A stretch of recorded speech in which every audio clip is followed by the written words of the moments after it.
I'm Robert. I'm the director of the Masters of Bioethics program here at Columbia University, and we're delighted to have a special guest today, Carl Elliott, who's a professor in the Department of Philosophy at the University of Minnesota. He's also a physician. He has written widely about bioethics in many different venues. He's published in the New Yorker, the New York Times, the Atlantic, and other mainstream publications, and also written several very important books, including A Philosophical Disease, Bioethics, Culture, and Identity, Better Than Well, American Medicine Meets the American Dream, White Coat, Black Hat, Adventures on the Dark Side of Medicine, and most recently, The Occasional Human Sacrifice, Medical Experimentation, and the Price of Saying No. And we are delighted to have him with us. And we see this as an interactive session. So following Carl's comments and talk, we'll have a Q&A. So please feel free to put questions in the Q&A box at any point. And Carl, thank you for joining us and welcome. Thank you. Thanks for having me. Let me see if I can get my screen shared with you. So I've got a new book out. It's called The Occasional Human Sacrifice. Despite that title, it's actually about whistleblowers, whistleblowing. People who expose the crimes, the sins, the misdemeanors of their own group, their own organization. And I think at this point, we're all pretty familiar with whistleblowers, and we know how their stories go because we've read about them in books and newspapers, and we've seen them in Hollywood movies. And they usually fall into what Kurt Vonnegut used to call man in a hole stories, by which he meant somebody gets into trouble and then gets out again. He actually used to plot this out on a graph. So, the line goes straight, takes a dip, then returns to baseline. Vonnegut says, look, people love this story. They never get tired of this story. And the reason they never get tired of it is because it has such a reassuring message, right? Job survives his ordeals and God rewards him for being faithful. Dorothy defeats the wicked witch, finds her way back to Kansas. Whistleblower exposes the truth, brings down the corrupt organization. So the man gets out of the hole. But there's something missing in this account, and what's missing is basically what it's like to be in the hole. Because when you're in that hole, your thoughts turn inward and the outside world fades away. And when you're in the hole, all you can really think about is yourself and how to get out of the hole. You might not even be sure it's a hole that you're in. It could be a cave. It could be a trunk of a car. It could be the crawl space under a serial killer's porch steps. All you know is that you're thrashing around in the dark. So the book is about whistleblowers. It's not about me, but it is framed by my own experience at the University of Minnesota, where I spent the better part of 7 years really trying to get an external investigation of the suicide of a young man named Dan Markingson in a research study conducted by our Department of Psychiatry. So this is a picture of Dan and his mother, Mary Weiss. Short version of this story, Dan was psychotic. He was delusional. He was under a civil commitment order. This was in 2003 when he was recruited from a locked unit at our teaching hospital into a study of antipsychotic drugs, an industry-funded study, over the objections of his mother, Mary Weiss, who was his only family member. His mother didn't want him in the study. He was incompetent to consent. He was threatening to kill people, including her. And he was under a stay of commitment order that directed him to obey the recommendations of the psychiatrist who wanted him in the study.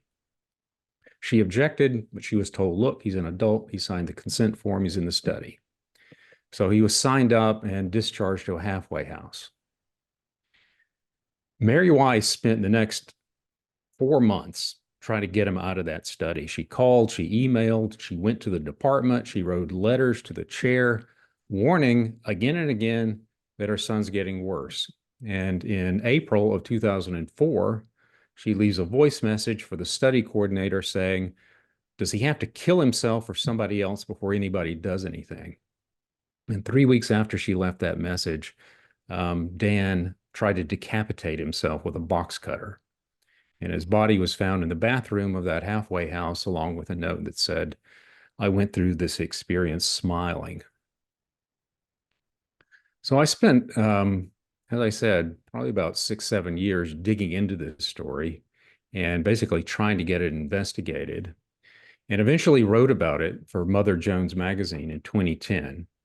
And then when that did no good whatsoever, spent another 5 years filing complaints to regulatory bodies, writing editorials, lobbying politicians, organizing protests, petitions, vigils, all of it with no sign of success at all. And as you can imagine, this didn't make me a terribly popular figure in the medical school or the bioethics center for that matter. But finally, with the help of a former governor of Minnesota, Arne Carlson, we managed to get an investigation by the Office of the Legislative Auditor, which is a state watchdog agency. And when that came back in March of 2015, it seemed like a vindication. It found coercion, it found conflicts of interest, all the things that I think any reasonable person could have seen in the study from the start. But here's the thing. Turns out vindication isn't really the same thing as getting out of the hole. It's closer to crawling out of a ditch in the middle of the desert. I think, if anything, being vindicated made my colleagues in the medical school resent me even more. And to be honest, it really didn't change anything. There was no official apology. There was no compensation for Mary Weiss. There were no sanctions for the researchers, and no real reform. And so today, 9 years later, I think the whole episode has been pretty much completely forgotten here. So several years ago, mainly as a way of trying to figure out how things might have gone better, I started teaching a class on medical research scandals.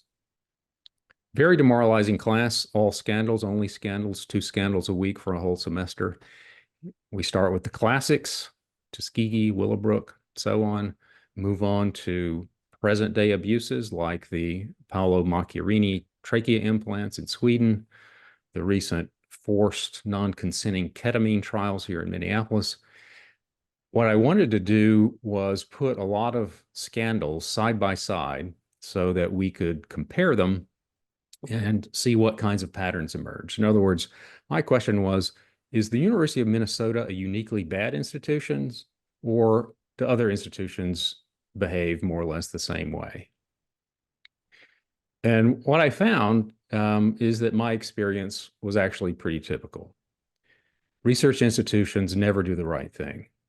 They deny wrongdoing, they stonewall the press, they protect their own faculty members, they rarely apologize, and basically do whatever they can to avoid compensating the victims or their families. And the whistleblowers are ostracized, fired, sued, and at least one case reported to the police. The other thing I found out is that whistleblowers are pretty rare. In most cases that we look at, doctors, nurses, study personnel know that patients are being harmed, they're being lied to, they're being exploited, and often they know this for years, and they don't say anything about it. They just stay quiet. So I started to wonder about the people who did step out of line and speak out. What was different about them? How do they explain why they did what they did? And what about those people who didn't say anything? How do they explain it? So let me start with that second question. Why don't bystanders to abuses speak out and try to stop them? You might think that's an easy question to answer, and the way to answer it is to ask them. And so that's what sociologists have done. They've gone into organizations where bad things have happened and asked the people who said nothing why they kept quiet. And the bystanders will usually say some combination of 3 things. 1, I was afraid I'd be punished. 2, it wouldn't have accomplished anything. And 3, I don't rat out my own group. That's what they say. And presumably that's what they tell themselves. But are they being honest with themselves? So I want to show you this empirical study. This was a psychology experiment about whistleblowing done in the Netherlands 12 years ago, published in the journal Social Influence.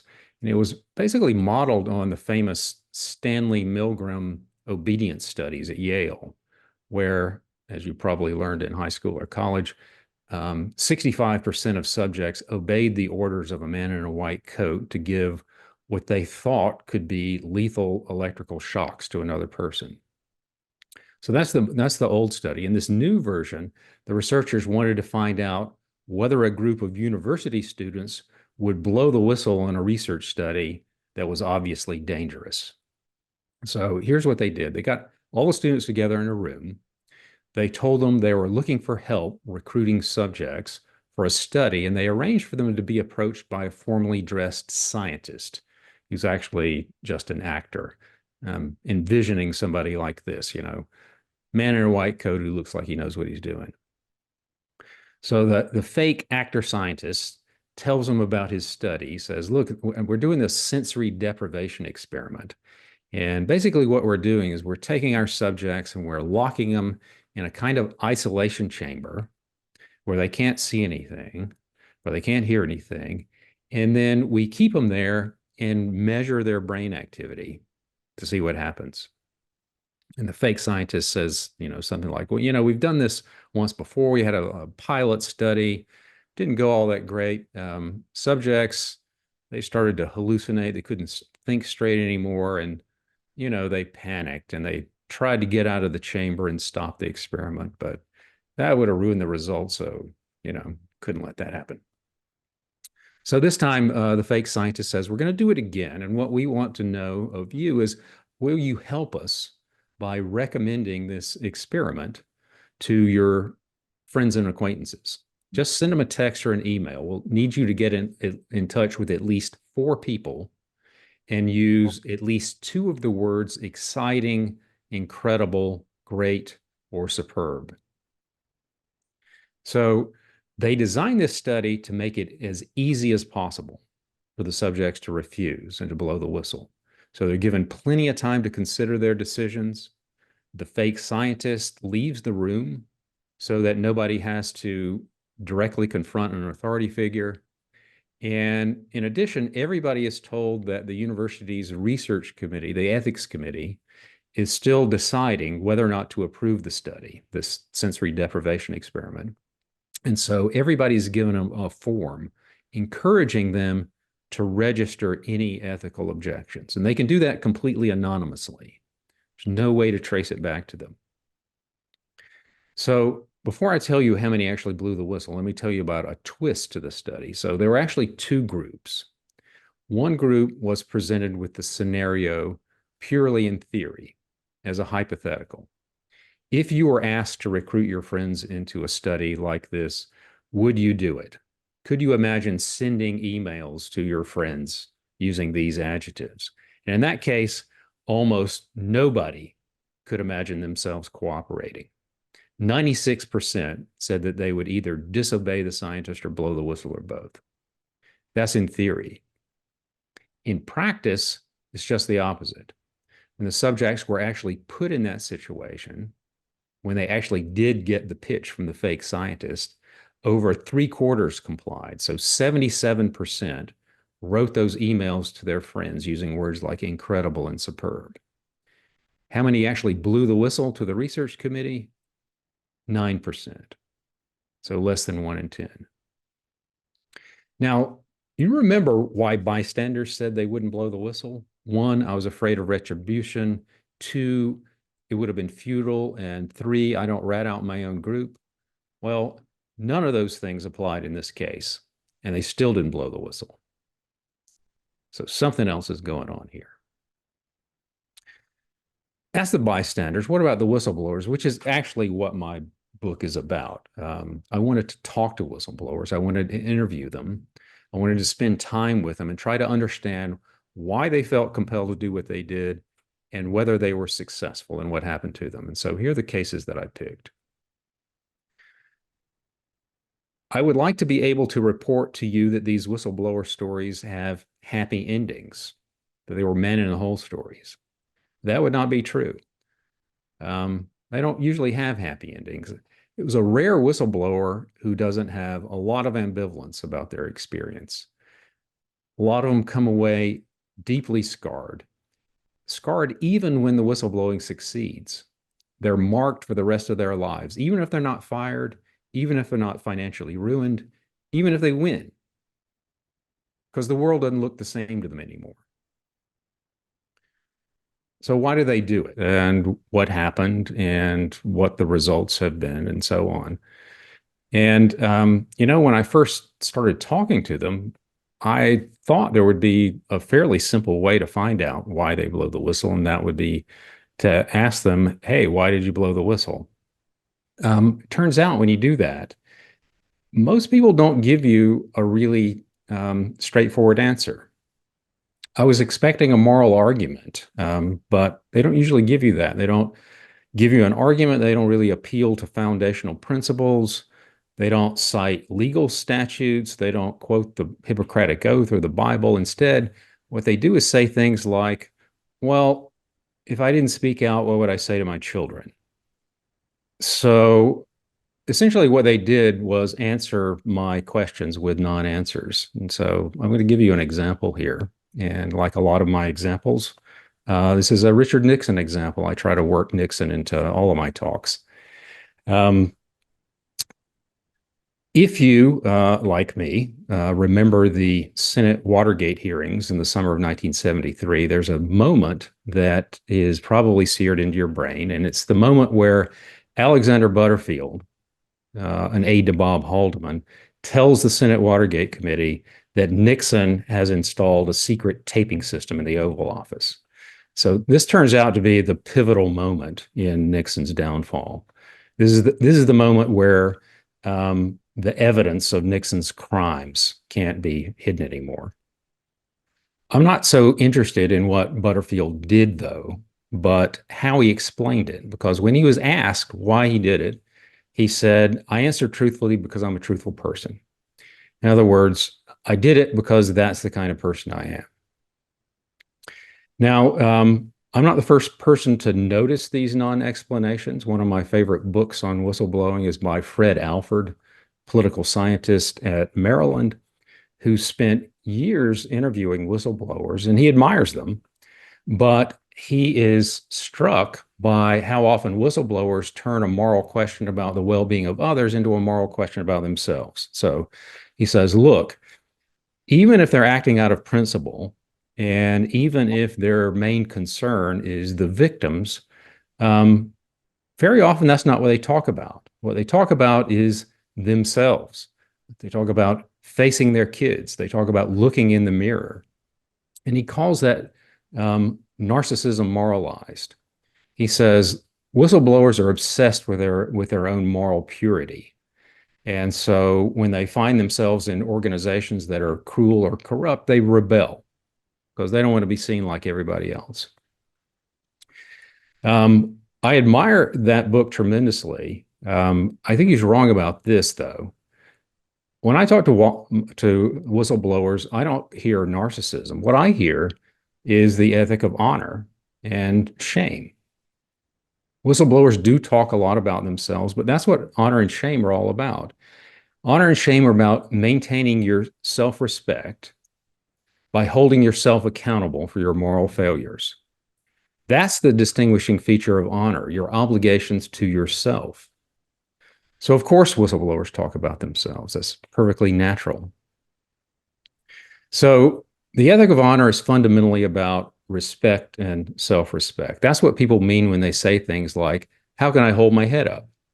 Right? Where they're getting at is, how can I respect myself? Because honor is about getting respect from others. That's very important in the honor ethic. It's why insults require a response in the honor ethic. But it's also about deserving respect. You want to be the kind of person who is worthy of the respect you get. And if you fail, you feel ashamed. That's not wounded narcissism. That's just what happens when an honorable person fails to measure up to the honor code. And so, take for example Ron Jones. Ron is one of the three doctors who exposed the so-called unfortunate experiment at National Women's Hospital in New Zealand. And this was a study where women with a precursor of cervical cancer went untreated for decades. And so when I asked Ron what tipped the balance for you, he said something like, "Well, I guess it's a reflection of the nature of the man I am." Oscar Simonson is he's a cardiovascular surgeon at the Karolinska Institute. He's one of the four who helped expose the crimes of Paolo Macchiarini. He answered, "Well, because I have to be able to hold my head up." John Pasando at the Fred Hutch in Seattle. Pasando told me, "I'd like to think I've never hurt another person in this life, at least not deliberately, and that's just who I am." To me, these people sound a lot like Alexander Butterfield. I did it because I'm the kind of person who does that. That's the language of honor. Now, as I said earlier, one of the troubling things I found is that whistleblowers are often haunted by their experience, even if it looks from the outside as if they were successful. And it's not just because they were threatened or fired or formally punished, although a lot of them were. There's something deeper going on. Sometimes it feels when you're talking to them as if their lives have been divided into two parts, before they blew the whistle and after they blew the whistle. So there's this sort of profound existential break. And part of the explanation for that, I think, has something to do with what whistleblowers are like, because blowing the whistle requires a certain amount of idealism. Cynics don't blow the whistle because they're convinced that the system is rigged. To blow the whistle, you have to have some expectation that if you speak out about something that's obviously cruel or corrupt or unfair, then other people are going to be as outraged as you are. And that almost never happens. You think the authorities are going to leap into action? They don't. You think your colleagues are going to stand by you? And they don't. You think you think you're doing the right thing, but you're treated like Judas Iscariot. And so you come away really shaken and kind of disoriented because your whole view of the way the world works has been upended. And that can drive a lot of people to a really dark place. So there's this one conversation I had about this that really sticks with me. It's with Matthias Corbaccio, who's a cardiovascular surgeon, another one of the four who helped expose Macchiarini's fraud at the Karolinska Institute.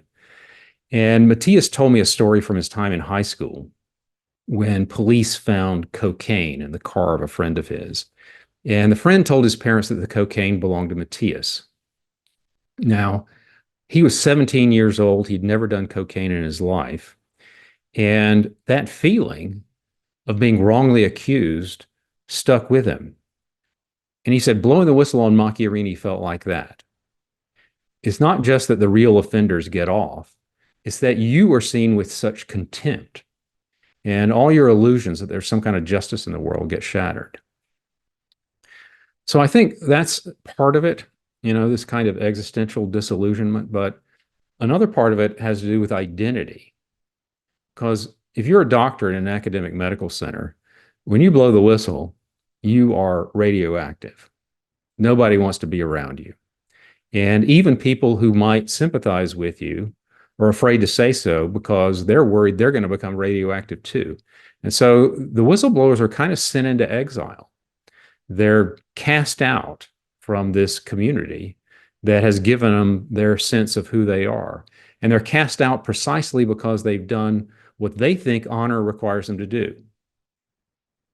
Now, it turns out this is especially important in medical research because, those of you who work in bioethics know the oversight of medical research is literally an honor system, right? It was set up that way intentionally. We don't formally regulate research like a business. There's nobody from the government standing over researchers' shoulder and watching what they do. There are no health and safety inspectors like you'd have for a restaurant or a factory. We just trust medical researchers to be honest. We trust them to play by the rules. We trust them to actually do what they say they're doing. So it's like an honor code. In theory, it's like an honor code. Like any honor code, though, it depends on bystanders to speak out when they see the code being broken. And that rarely happens. So let me give you an analogy. This was probably, I don't know, 10, 15 years ago. It was when my son Crawford was looking at colleges. And he and I were taking this campus tour at a small college that had a lot of pride in its honor code. And the basic idea is nobody cheats, and the college trusts you not to cheat. So there's nobody watching you take your exams, nobody running your papers through a plagiarism detector. You're told you're on your honor. And so we're on this tour, one of these tours led by a student who's walking backwards and gesturing at buildings.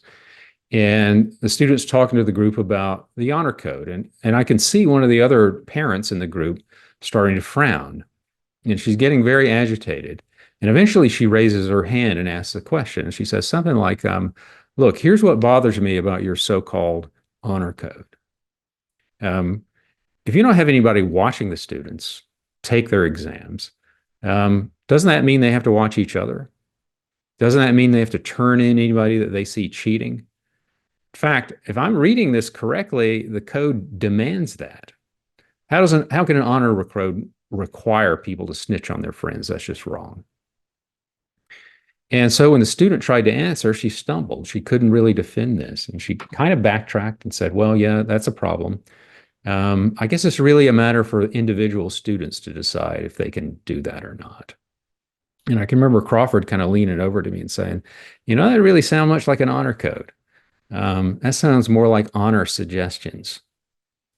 And, he was right. That's not a real honor code. An honor code is a demand, not a suggestion. But I did feel bad for this student who had to try and defend the code because it is really jarring for modern sensibilities. Turning in your friends does feel like disloyalty, and whistleblowers feel that as much as anybody else. It's part of why some of them feel so tormented. But, within the honor system, it feels like a requirement if you really buy into it, because cheating feels like such a betrayal.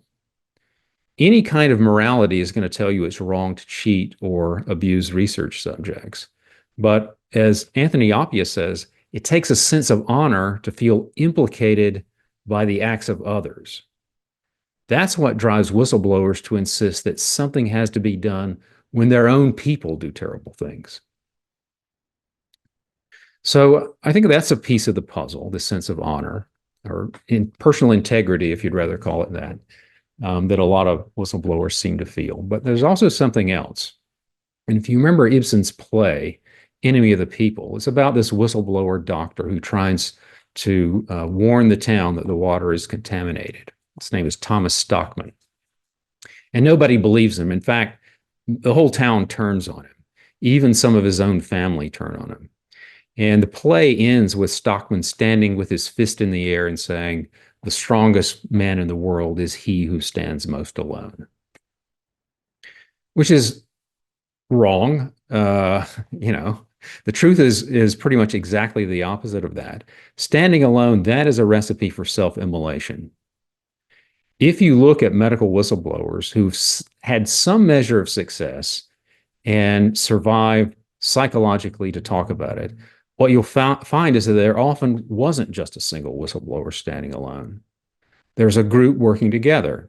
In Auckland, there were 3, Bill McIndoe, Jock McLean, and Ron Jones.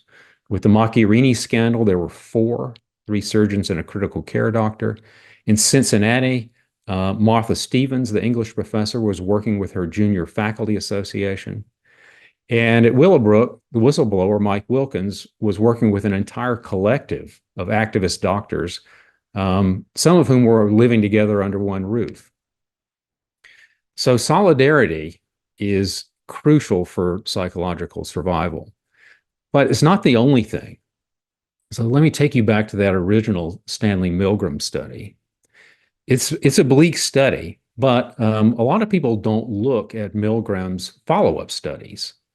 which point toward a solution, because what he found is that he could tip the scales away from obedience and towards the demands of conscience if he manipulated the conditions of the study.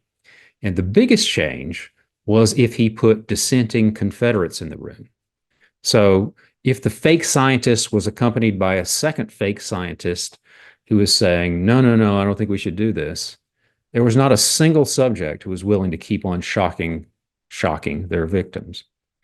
And if the subjects were placed at a table with two other fake subjects who said, no, I'm not doing this, then they resisted too. So, in other words, the people in the study were way more likely to follow their conscience if they were not isolated and alone in their dissent. So, the key to dissent is solidarity. Now, I want to finish with one more demoralizing thing that I learned from my research scandals course. I talked about bystanders, I've talked about whistleblowers, but what about the researchers in charge of abusive studies? What happens to them? So I'm going to tell you another story here. It takes place in June of 2017 in Cincinnati. And I'd gone to Cincinnati to meet this woman, Martha Stevens, who was the whistleblowing English professor who exposed the Cincinnati radiation studies back in 72. So these were Pentagon-funded studies during the Vietnam War designed to figure out how radiation would affect American soldiers in the case of a nuclear attack. And to do that, a radiologist, Eugene Sanger, was subjecting poor cancer patients, 60% of them Black, to total body irradiation without telling them why, without telling them it was for the military, and without telling them it might kill them. And I'd read that the hospital at the University of Cincinnati had been forced to put up a memorial to the victims of that study. And I'd never heard of a hospital doing such a thing. So I decided I'm going to go see it. So I go to the hospital, but I couldn't find it. And I couldn't even find anybody who knew anything at all about it. People I talked to never heard of the memorial, never heard of the studies. Finally, after calling around all over the hospital, somebody located a young woman who knew what I was talking about. And she led me through this kind of long series of underground tunnels into the sub-basement till we finally got to some stairs and walked up and emerged into the sunlight. And we're standing in a kind of empty courtyard next to a parking ramp. It looks kind of like the place where employees might sneak out to smoke a cigarette. And I can't see any memorial. And I say, where is it? And she points and says, oh, that's it over there. And this is what she's pointing at. And I'm like, that's shrubbery. And she says, no, no, no, no, the memorial is behind the shrubbery. You just slide in there between the bush and the wall and you can see it. And so that's what I did. It's true. That's where it was. Pretty small, about 2x2, list of names in the header, In Memoriam Radiation Effects Study, 1960 to 72. And it's facing the wall of the hospital. So I take these pictures to show to Moth, and the woman with me says, well, would you like to see the Sanger lab? And I'm thinking, Sanger lab, as in Eugene Sanger, the man behind the atrocities? And, yes, absolutely, I'd like to see that lab. And so she took me up to see that. And there in the waiting area is this sort of shrine to Eugene Sanger, the architect of those studies. Has got photos and old medical instruments and all his honors and awards and so on. And I thought to myself, yeah, this is the way these things work. To the doctor behind the atrocities, a shrine; to the victims, a plaque hidden in the shrubbery. And it turns out that is not atypical. If you look at other studies, you'll see something very similar. So, for example, this is John Cutler, implicated in both Tuskegee and the Guatemala syphilis studies. The man, if you remember from the President's Council report, who dripped gonorrheal pus into the eyes of a dying woman in Guatemala to see if they would become infected. What happens to him? Well, of course, he's made a dean and has a lectureship named for him. Saul Krugman, the NYU pediatrician who gave hepatitis A and B to institutionalized mentally disabled children at the Willowbrook School. What happened to him when he was exposed? He's elected president of the American Academy of Pediatrics. Albert Kligman, the Penn dermatologist who famously said when he saw the prisoners at Holmesburg Prison that he saw acres of skin, like a farmer gazing on a fertile field. Among his abuses were taking $10,000 from Dow Chemicals to expose prisoners to the active ingredient in Agent Orange. What happened to him? Accolades, awards, honorary degrees, too many to put on this slide. Chester Southam, the man who injected live cancer cells into elderly patients at the Jewish Chronic Disease Hospital, president of the American Association for Cancer Research. Sanger, the man with the shrine in the hospital, after he was exposed, his radiology colleagues gave him their highest honor.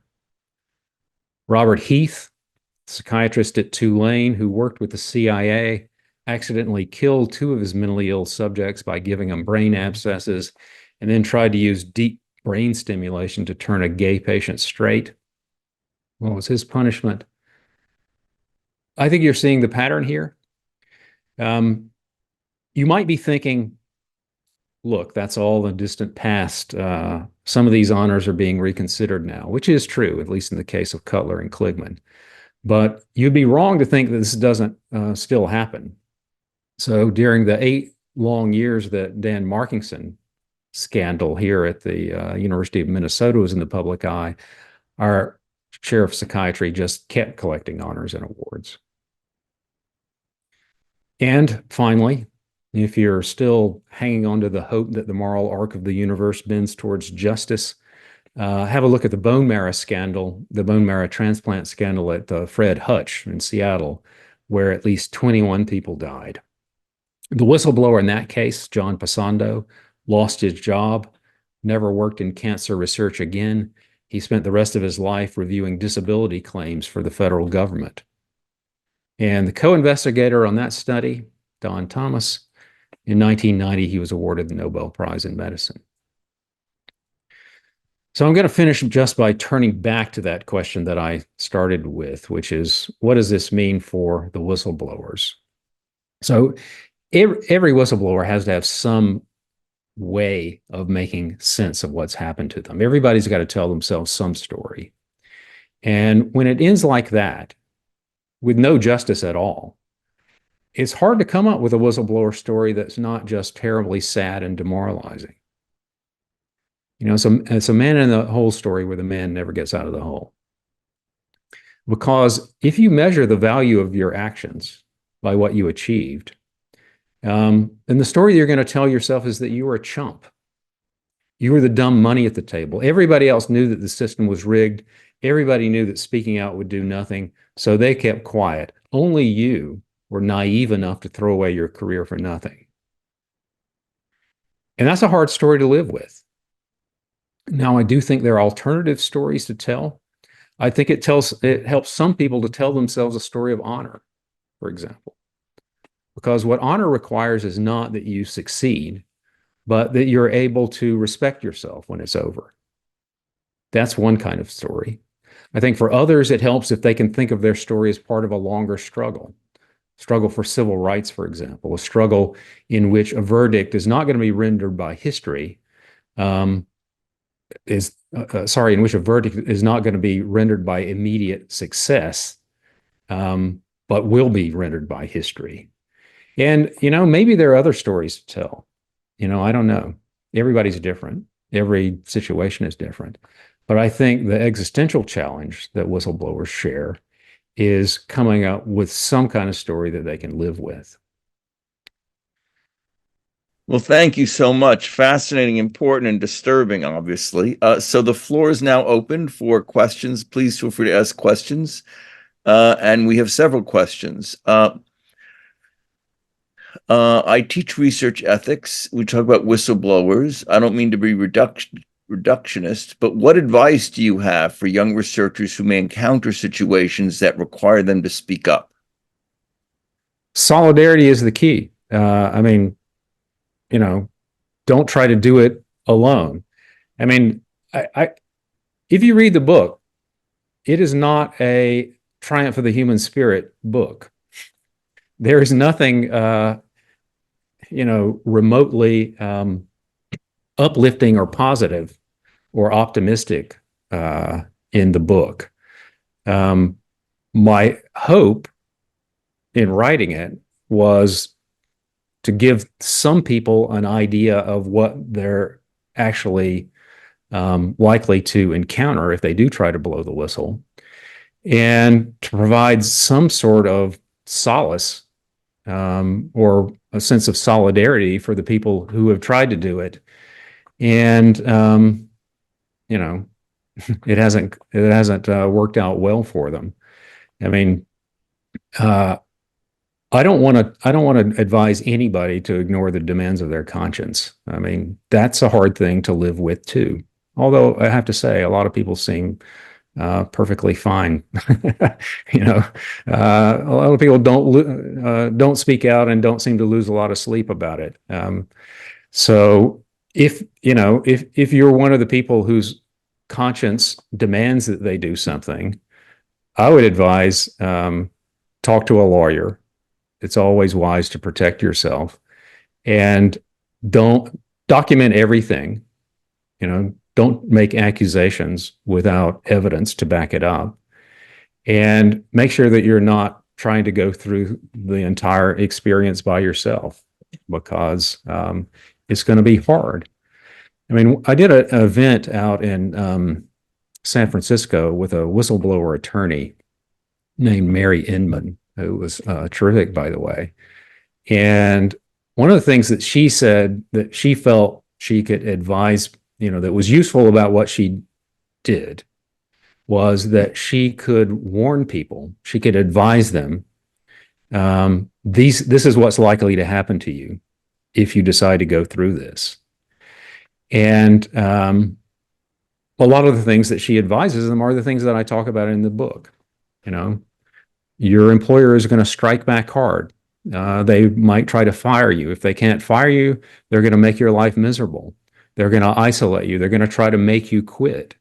You think that your friends are going to stand by you. A lot of them are not. Your colleagues are going to probably stand with the institution, not with you. And the road ahead is going to be hard. There's a good chance that you won't succeed. Now, a lot of people will go ahead and do it anyway, and a lot of those things will happen to them. But she says, it's like it's a warning. It's like giving somebody a really bad medical diagnosis. There is some sort of comfort in in knowing how things are likely to turn out, so that you can prepare yourself. Through all of your work on this, have you seen any glimpse of a way that we as researchers or IRB professionals can change the narrative? Yeah, I mean, it's possible in every situation to change the narrative. Here at the University of Minnesota, during the Dan Markingson scandal, I had allies. I had one very close ally in the Bioethics Center, Lee Turner, and another ally, a nurse who was there when Dan Markingson was recruited into the study and objected and was overruled. And eventually a former governor of Minnesota. And we also had a lot of allies on campus. They were all from the College of Liberal Arts. They were from philosophy, sociology, mathematics. In the academic health center, there was not a single physician or nurse who spoke out publicly, who even expressed any support in private over this. Even afterwards, I think I could probably count on one hand the number of physicians who have said, you know what, you did the right thing. When I asked whistleblowers after the ones who were vindicated in some way, did anybody ever any of your colleagues ever come to you and say, you know what, you were wrong, you were right, and I was wrong, and I just want to tell you that? Nobody. Um, Now, is that an easy pattern to break? I don't know. All I would say is, if you require people to be heroes, to speak out against the abuses of research subjects, then you're not going to have very many of them. Do you regret what you did in speaking out about the Markinson case, or do you think these other people you mentioned regret having spoken out? You know what people will often say is, I didn't have any choice.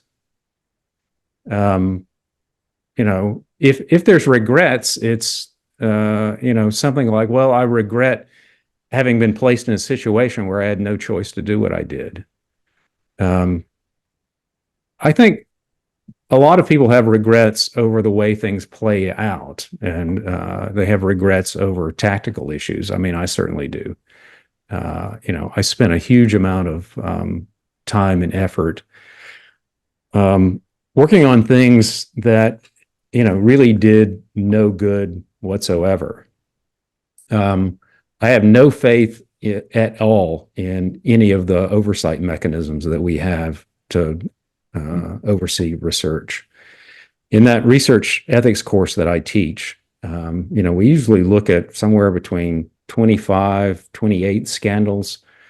Virtually all of the scandals that we look at have been approved in some way by an oversight body. In the IRB era, they've been approved by an IRB. In the pre-IRB era, they were approved by some sort of peer review committee or hospital committee and so on. And, trying to complain to an IRB that has approved and defended, an unethical study is rarely likely to get you anywhere. And then when you try to go elsewhere, to go to the FDA or OHRP, it is an exercise in frustration and futility. And to be honest, I have you will not find in the book a lot of respect for bioethicists among the whistleblowers that I talk to. Some of them regard bioethicists with open contempt. I would name Nancy Oliveri at the University of Toronto for one thing. Others with just a kind of, eye rolling, as if they don't really give them any thought forever in any way. But nobody I talked to saw bioethicists as an ally in any way, and particularly not the bioethicists at their own institution. Nancy is one of the attendees at the moment listening, by the way. Good. Nancy and I share a lot of opinions about a lot of these issues. Nancy, please feel free to comment. So we have a lot of excellent questions here. One of the challenges might be that it isn't always clear how to whistleblow and who to tell, who has the power to make things different. And as a society, we don't seem to be interested in making it easier or more straightforward to speak out. The same thing with medical errors in many ways. Do you have any reflections on how our values as a whole that makes it this way? On our values as a whole that make it this way? I'm not sure. I mean, I'm not sure I see the connection between the first part of that question and the second part. I mean, the first part of the question is, how do you do it? And this is something that I think almost, this is a problem that faces almost everybody that I talk to. I mean, I quoted John Pasanda, one of the whistleblowers, for the epigraph of the book, which is every whistleblower is an amateur playing against professionals. Mm. Because, the people that you're going up against, they've been through this a gazillion times. There's a whole army of PR professionals and attorneys and, crisis managers and, you know, uh, administration robots who are there to crush any sort of criticism. And they will do their best to discredit whistleblowers and make them sound deranged or self-serving or, crazy in some way. And you, who've never been through this before, have really no idea. You're sort of traveling without a map. And it's even more difficult, I think, in the case of medical research because of the things that I've outlined. I mean, one of the things at University of Minnesota is like, you know, we're trying to blow the whistle to every person, every legislator, every oversight body, every possible office at the University of Minnesota, everybody that we can think of.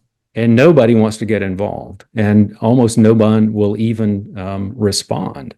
And then, the last resort is usually the press. But it turns out, getting your story in the press often accomplishes very little.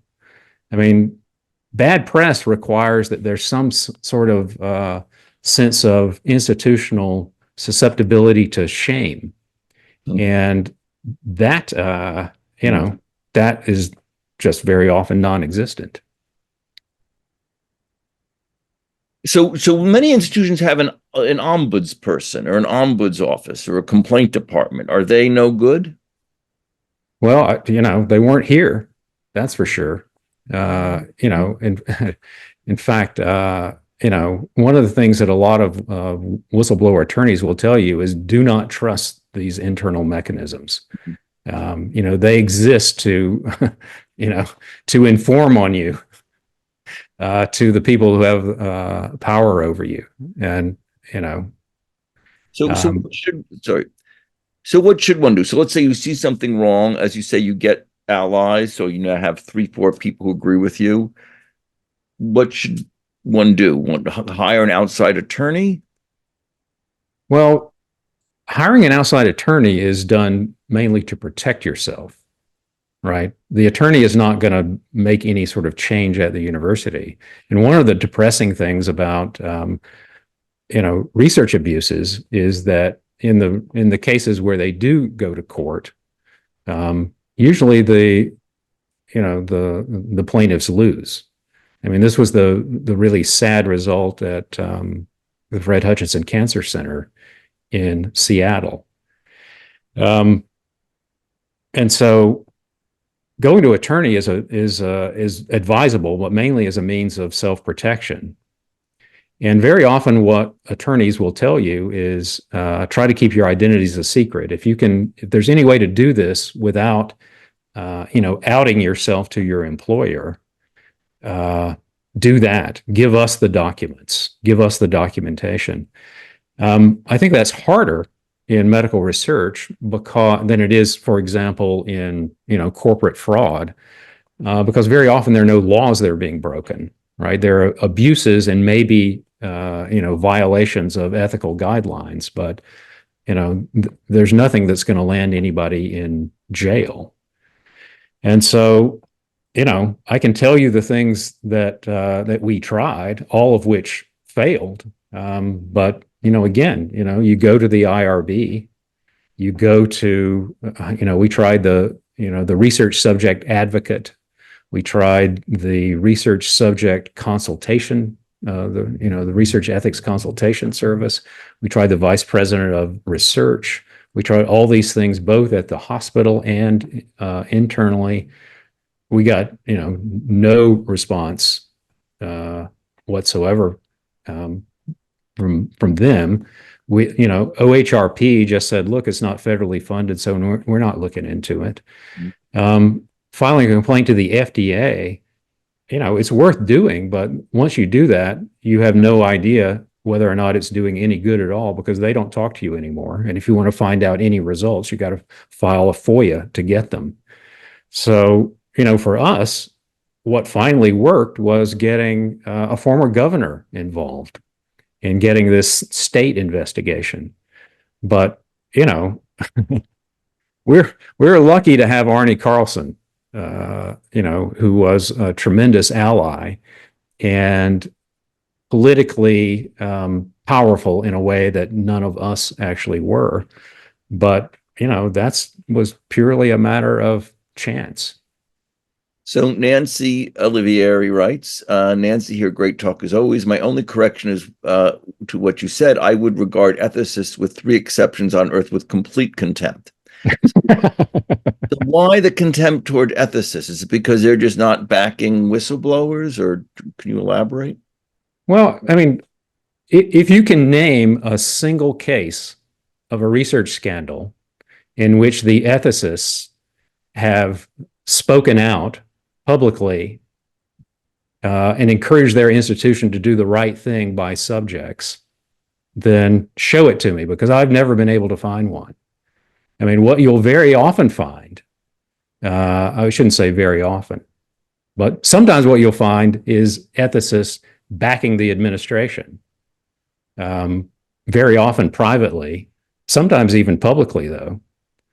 And so why should whistleblowers have any confidence that ethicists, I mean, if there's never a case in which anybody in bioethics is willing to say, look, it's wrong to, for example, kill your patients by implanting fraudulent synthetic trachea implants in them when you know that they're not going to work, And by the way, you need to compensate the victims who the family members of the victims who were killed at your institution. I mean, look, if bioethicists are even afraid to say something like that, what hope is there?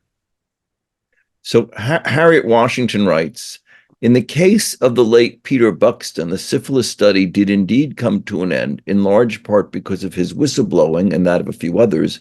Aren't there cases in which success can be measured by protecting others, if not oneself? Yeah, no. Tuskegee, although, I mean, Harriet knows this better than I do, but, Tuskegee,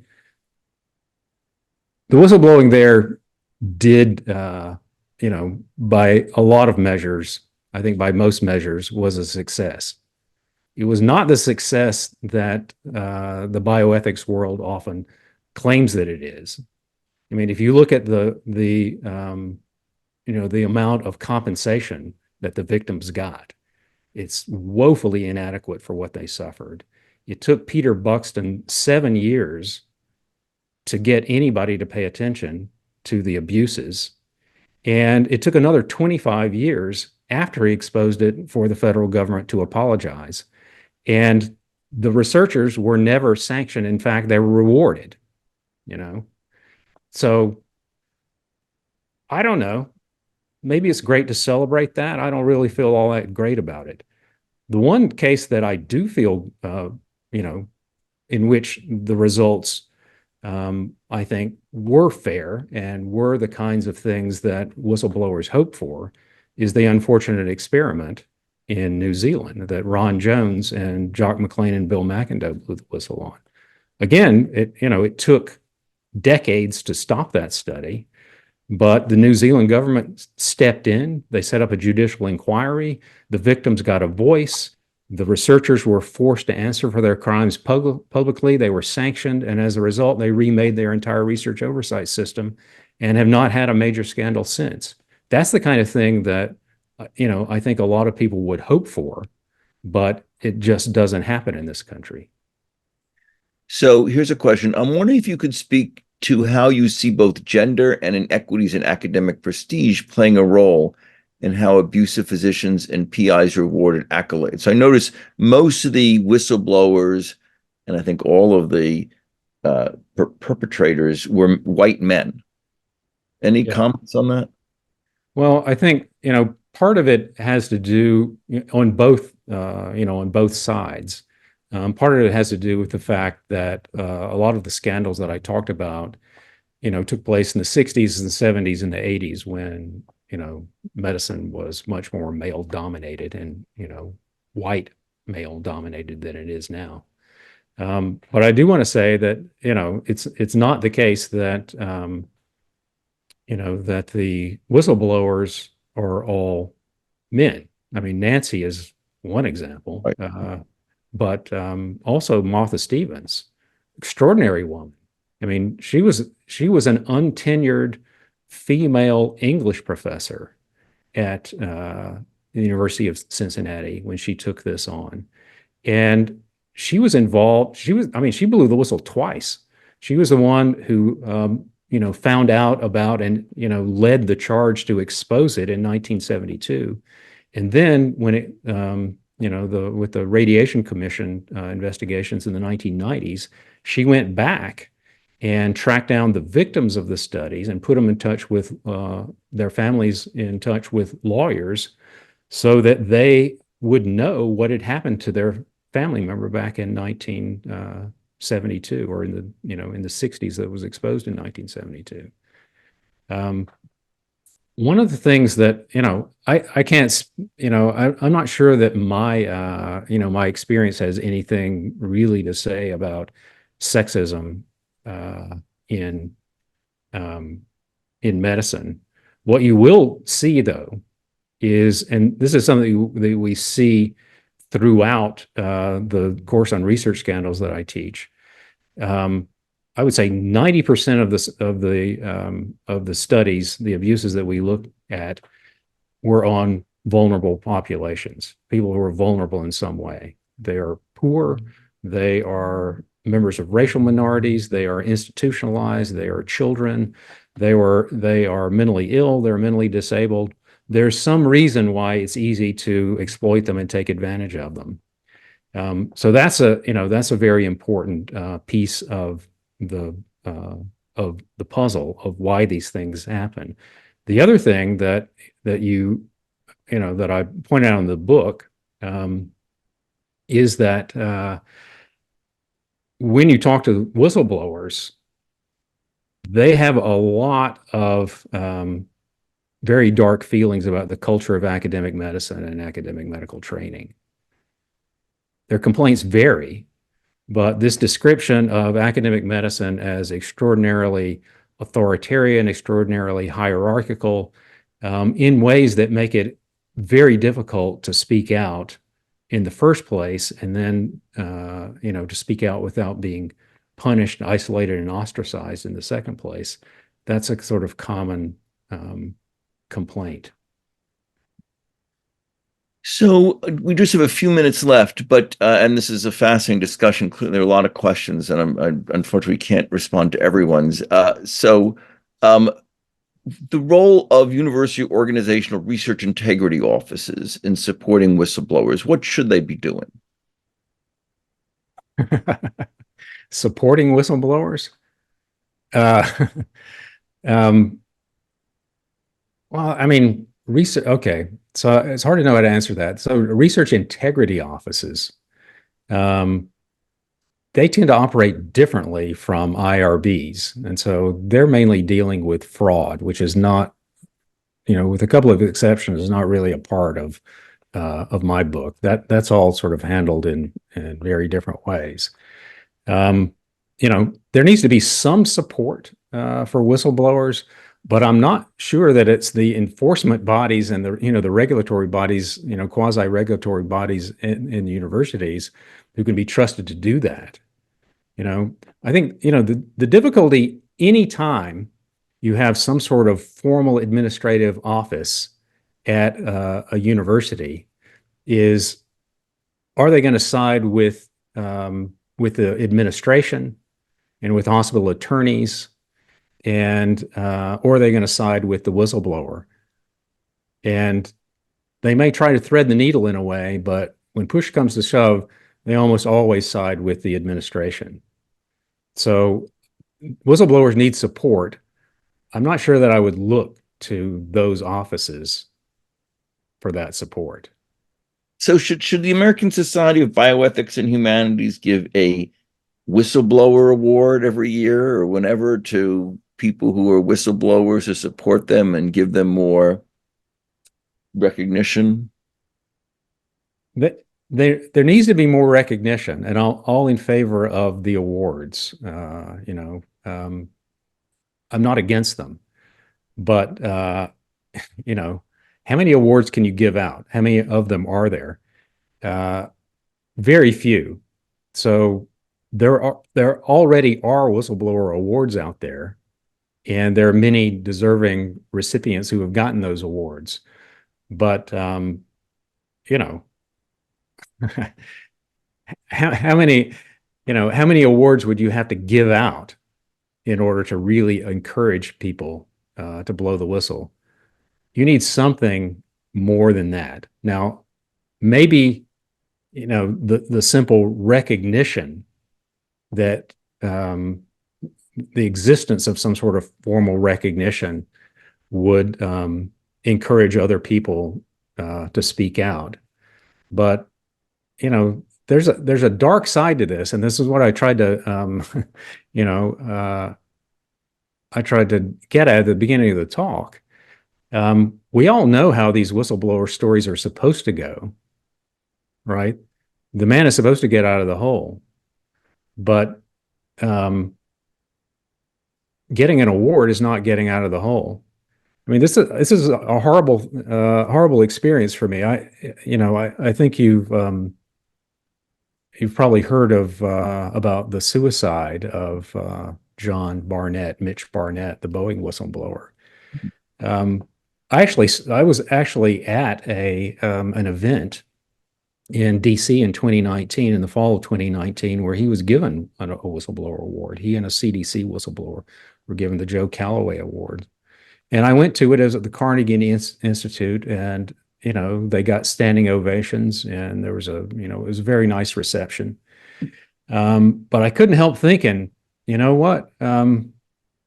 These two guys who are getting these awards, they don't look good, Mm. and I wonder what their lives are going to be like tomorrow night after this is over, because once the once the standing ovation is over and then they go back to the hotel room, they go back to that same horrible, miserable experience that has led them to this point. And so, when I saw, what was it, 5 years later, that he had killed himself, man, just a terrible feeling. Mm. Unfortunately, we're out of time, but this has been a sobering but important and fascinating talk. And again, to people who've joined us, our deepest apologies about the technological glitch, but we'll be sending out a copy of the video of the first part of the talk, and then the part that you were able to join us for. And please, well, first of all, thank you, Carl, for an amazing job, really eye-opening and crucial. And hopefully, giving talks like this will improve the situation for whistleblowers now and going forward. And I think that is perhaps that alone may help.